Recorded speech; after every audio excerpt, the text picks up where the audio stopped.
Alright, sup citizens, welcome back to the Path of Rage. This is Rage at Games, and we are getting into our Star Citizen Tuesday coverage. Now, because I was ill last week and unable to record anything at all for a few days, I missed out on last week's news as well, so I'm going to kind of combine it a bit to this week to go over a couple of Inside Star Citizens and the Star Citizen Live from the last 2 weeks. Plus a little bit of patch updates and current roadmap roundups. Also, I'm going to try something new with this episode where instead of summing up Inside Star Citizen and Star Citizen Live point by point and being almost as long as the shows themselves, I'm going to showcase some of the clips of the videos themselves that really stand out to me and give you my thoughts on those, and then you guys can check out the links in the description below to see the full episode for yourself. As I always recommend, you check out the original videos that CIG puts out for us. That being said, give me a thumbs up and hit the subscribe button if you do like this new format, and a thumbs down if you don't. But either way, please do sound off in the comments below how you feel about this format, or if you like it, or do you prefer the format that I was doing before with more information summed up, because you'd rather not watch 2 videos about the news for Star Citizen or not. Anyway, I'd love to hear your thoughts either way. In the meantime, let's get on with the show.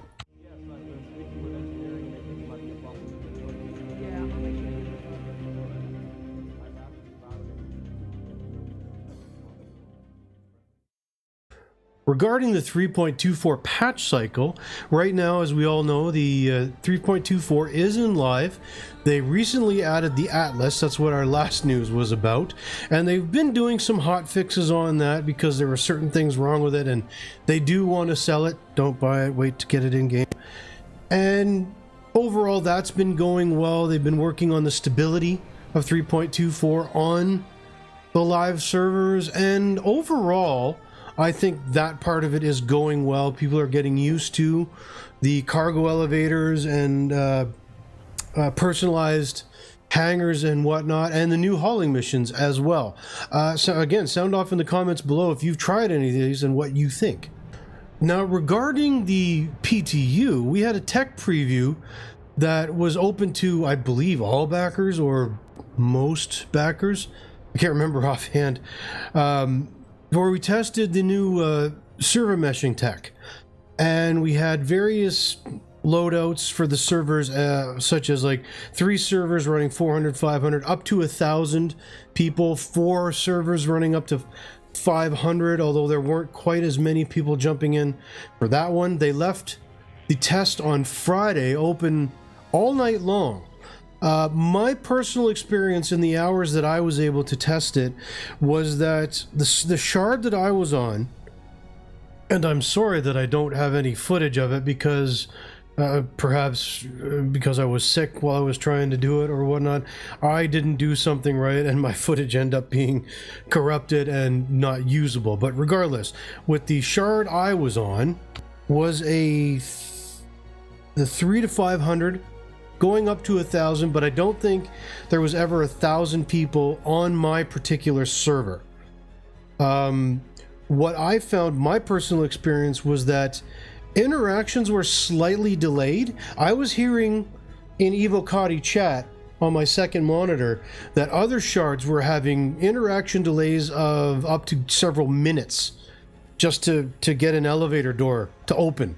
Whereas for me, the intervals were 2 to 5 seconds.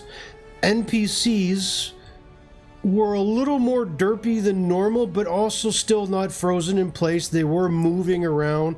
It's just every once in a while they teleport. The biggest thing that we noticed on my shard was that players were not moving at all. You could see players everywhere, and then they'd suddenly vanish and they'd appear somewhere else, maybe off screen. When I got onto the Area 18 tram to go to the spaceport, or attempt to, I got onto it alone. And halfway through the trip, the entire tram suddenly filled up with like 20 people. Like, boom, they just appeared. However, it was still overall better and much smoother than the previous server meshing tech. And for the most part, my server frame rate was decent in the 20s. My own millisecond, my own ping was wildly fluctuating. At some points I had in the 50s, and then other times we're up to 900 and 1,000. That was crazy. So whatever was going on my shard was certainly affecting players more than the actual shard itself. I was able to contact ATC. I was able to get into my ship and leave and all of that stuff just fine, but slightly delayed, but no player movement was seen. And other player ships were teleporting around as well. Again, it was a big improvement from the crash-ridden bug fest that we had the first test that we tried out, but still not perfect, certainly not anything that they could go to live with. However, the developers in the chat were very happy with the data that they were getting. Now, as you can see from the message on the screenshot that I've posted up here, as of the recording of this video on Monday, they are working to get another Evocati build of 3.24.2 up in the next couple of days, and they want to do further patches to all backers for the serving meshing tech sometime later this week. So hopefully when they do that, enough of us will jump in and they can get as much data as they need to fix it. We do see the improvements between tests, and this is the holy grail technology. So the more people that we can get in here and testing this tech preview and willing to deal with the bugs that these types of tests come with, the more people, the better. So if you guys are at all interested in this and you do have a game package, keep an eye out for when this tech preview goes up. Jump in and give it a try because we could all use it. We also got an update on September 18th to the release view for upcoming 3.24x builds with acidic and rock caves being added, and the new MFD rework and new displays being added into the game, which is a big deal. I'm looking forward to this one. We are going to get into this with the upcoming Inside Star Citizen coverage, but this I was not expecting this to come out this soon in this patch cycle. I figured it would be more 4.0, especially because it involves the engineering system to a degree, but I digress and get ahead of myself. In that case, let's get into Inside Star Citizen. Actually, now that I think of it, before we do Inside Star Citizen, let me say that last week's episode of Star Citizen Live was a cargo Q&A. I've talked about the cargo and the updates for that numerous times in the past. This is not really any new information. It was more asking what they've learned, how they're going to apply that in the future.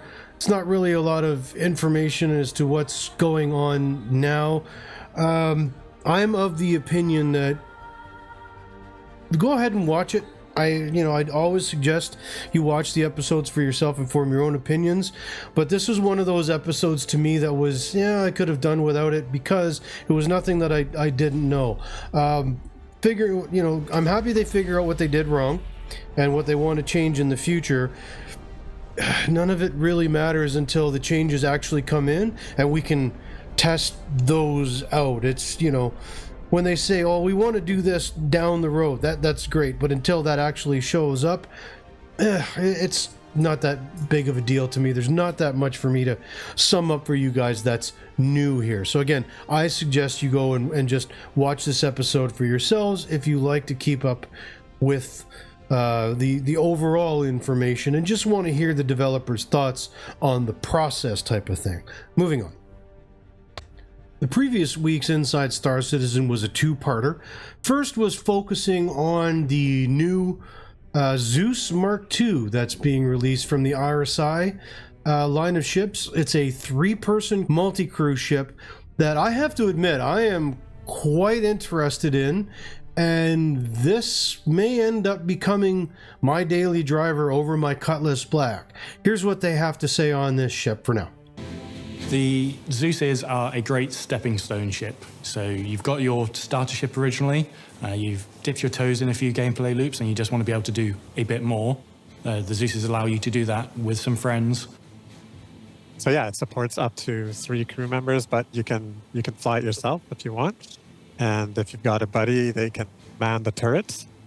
The Zeus's, for me, are probably some of the best looking ships we've ever produced for Star Citizen. I think they really set a new visual standard in both their shape and style.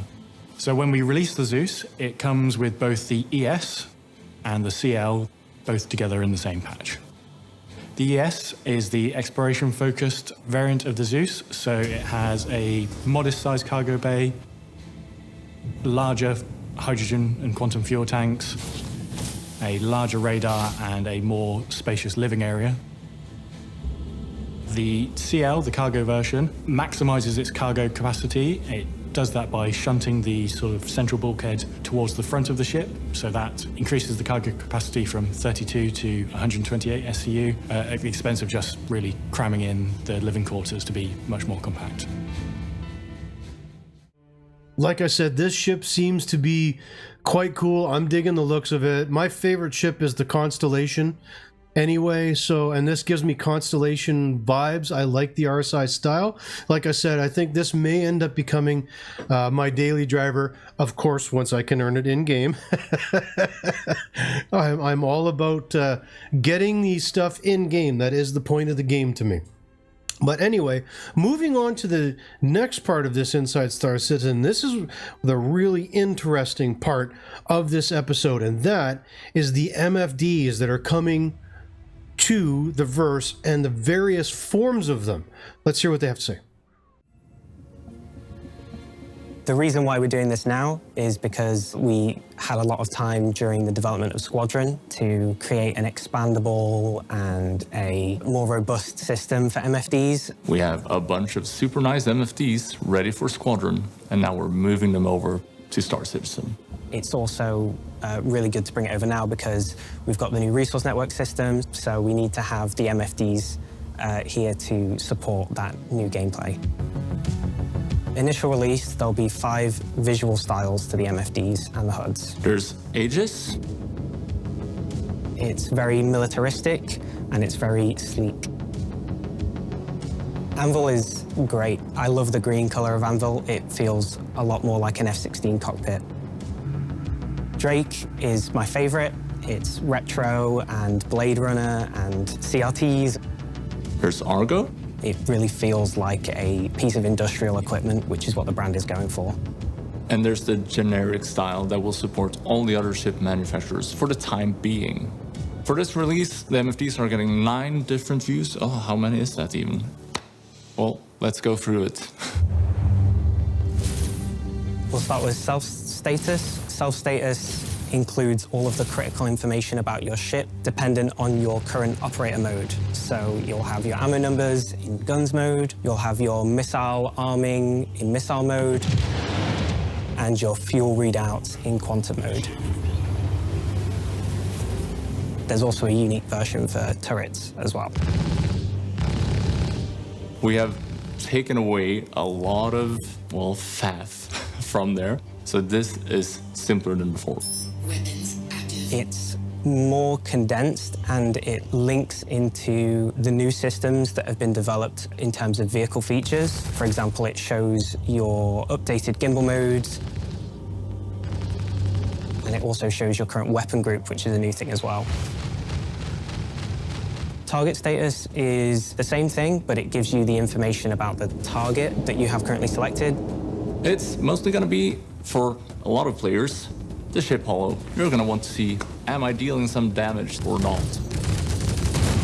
You will also have the emissions, so you know what missile to use against them. And you will see their names, so you know that you're not shooting the wrong person. It's not as much information, because obviously, if you want to see how much ammo they've got, you've got to scan them. But it will show you their health, it will show you their faction, it will show you their velocity.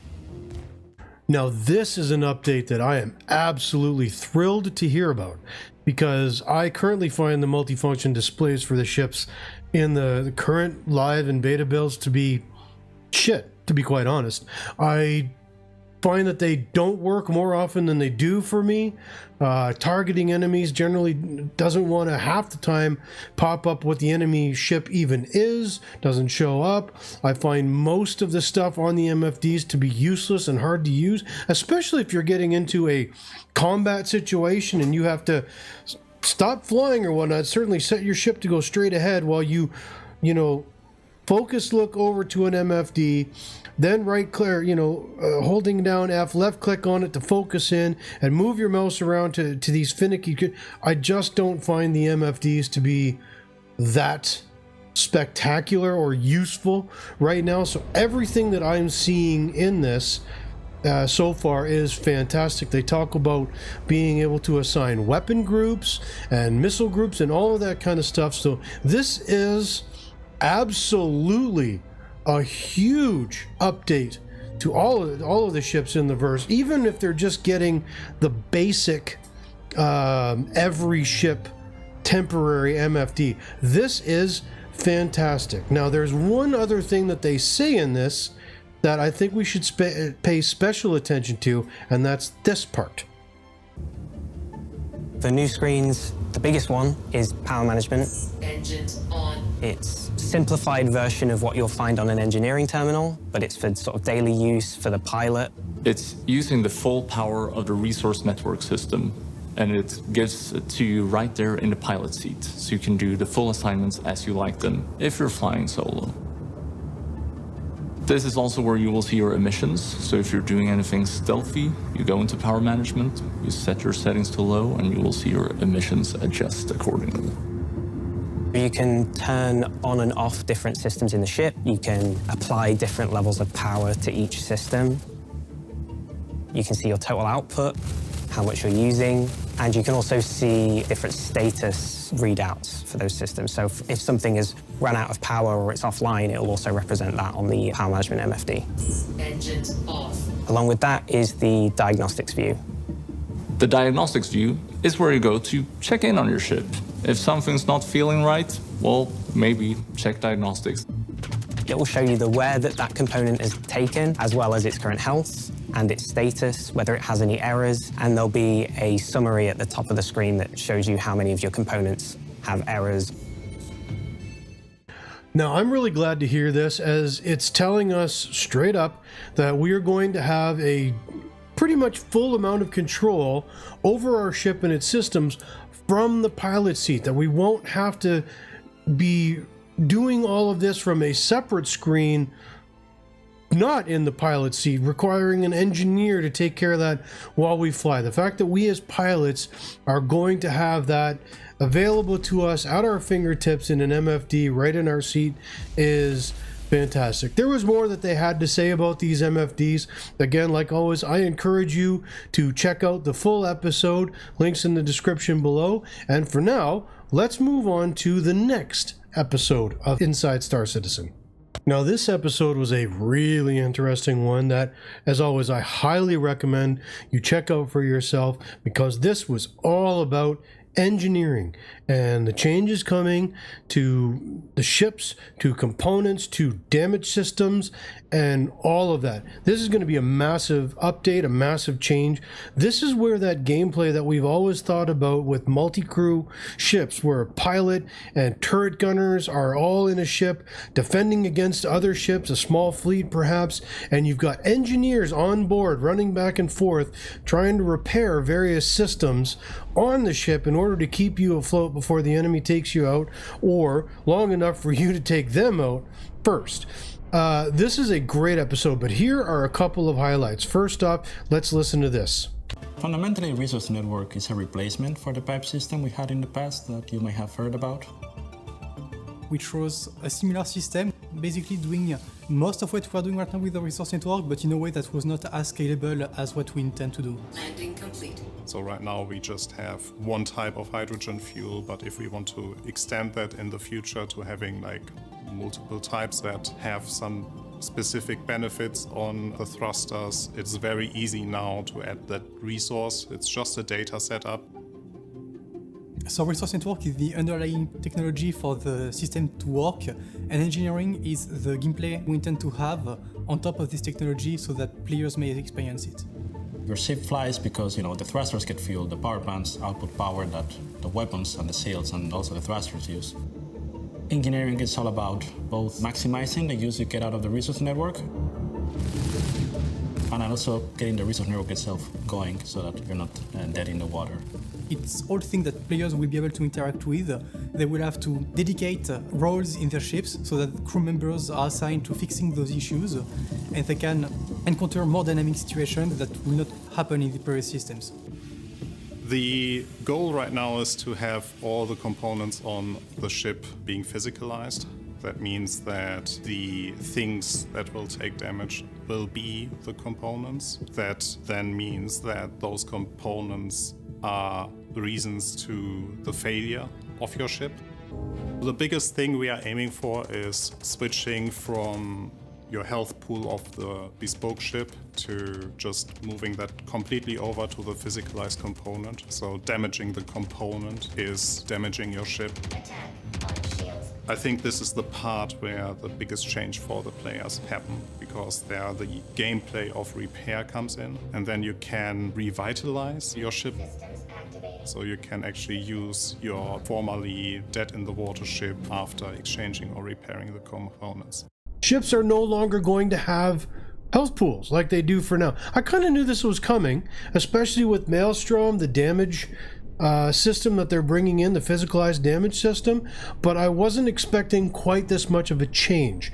I did expect for a health pool of some kind to remain, and as you got lower and lower in the health pool, perhaps your components would start getting damaged at that point. This here says that you will be doing damage to those components directly, and that ships won't have a health pool anymore. We're gonna have to see how this plays out. However, there is one notable thing to remember going forward about that, and that is this little fact right here.